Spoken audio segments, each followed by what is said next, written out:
This short video will explain the normal process of digestion, the mini gastric bypass procedure, and how weight loss will occur upon completion of the surgery. In the normal digestive process, food travels from your mouth, down your esophagus, and into your stomach. Currently, your stomach can hold about 40 ounces of food. Once in your stomach, the food combines with digestive juices containing acids and enzymes that help break it down into smaller particles.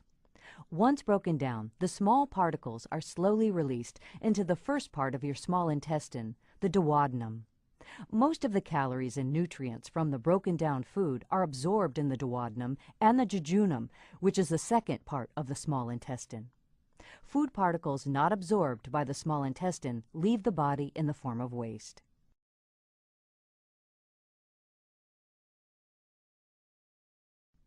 The steps in the mini gastric bypass involve placing 5 trocars in your abdomen, creating a narrow stomach pouch with an endoscopic stapler, measuring to a bypass point on the small intestine, creating an anastomosis between this bypass point and the small stomach pouch, and finally, reinforcing the anastomosis with sutures. The mini gastric bypass surgery begins with the surgeon inserting 5 trocars into your abdomen. A trocar is a tool that has a hollow sleeve and allows your surgeon to pass a laparoscopic video camera and other endoscopic tools into your abdomen. This allows your surgeon to perform the operation from outside your body. Your surgeon will use an endoscopic stapler to divide your stomach into 2 parts. The smaller part, that connects to the esophagus, is reshaped into a long, narrow tube and will serve as your new mini stomach. It will only hold 4 to 6 ounces of food. The larger portion of your old stomach will remain alive and inside your body. It will still produce digestive juices to aid in digestion, but it will no longer come into contact with food. Next, your surgeon will measure the length of your small intestine that will be bypassed.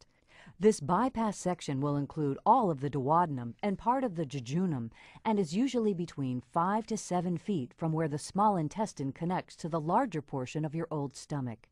The length of the bypass is determined by your specific physical condition and lifestyle situations. Your surgeon will then connect the end of your new mini stomach pouch to the bypass point of the small intestine using the endoscopic stapler. This connection point is called an anastomosis. Once this connection is completed, your surgeon will reinforce the outer circumference of the anastomosis with sutures.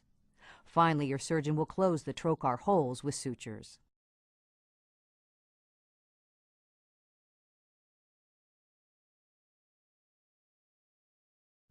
Weight loss after surgery will occur for multiple reasons. First, your new mini stomach will hold much less food, causing you to feel full more quickly. Therefore, you will eat smaller amounts. Secondly, once food leaves your mini stomach, it will bypass your duodenum and part of your jejunum. This means less calories will be absorbed by the body. However, digestive juices from the large portion of the old stomach and enzymes from the gallbladder will still travel through the duodenum and will meet up with the food at the bypass point. These acids and enzymes will aid in digestion as food travels through the remainder of the small intestine.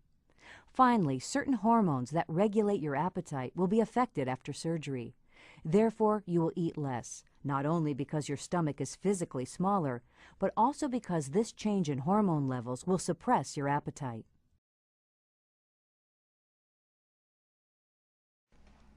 Although the mini gastric bypass has some similarities to 2 other bariatric procedures, the sleeve gastrectomy and the Roux-en-Y gastric bypass, there are some important differences. The sleeve gastrectomy is a restrictive-only procedure that, like the mini gastric bypass, creates a stomach pouch along the lesser curve. Unlike the mini gastric bypass, however, the sleeve gastrectomy completely removes and discards the larger bypassed portion of the old stomach, making the sleeve gastrectomy completely irreversible. While the mini gastric bypass and the Roux-en-Y procedure both create a small stomach and bypass a portion of the small intestine, the mini gastric bypass has only 1 anastomosis instead of 2. Additionally, in the mini gastric bypass, the stomach pouch is created along the lesser curvature of the stomach, as opposed to the top greater curvature in the Roux-en-Y procedure, making it less likely to stretch out over time. Finally, these two features, the single anastomosis and the long stomach pouch along the lesser curve, make the mini gastric bypass easily reversible or revisable should the need ever occur. The mini gastric bypass has many benefits over other bariatric procedures. These include a shorter surgery and recovery time, is more easily reversible and revisable, and maintains a high degree of patient satisfaction.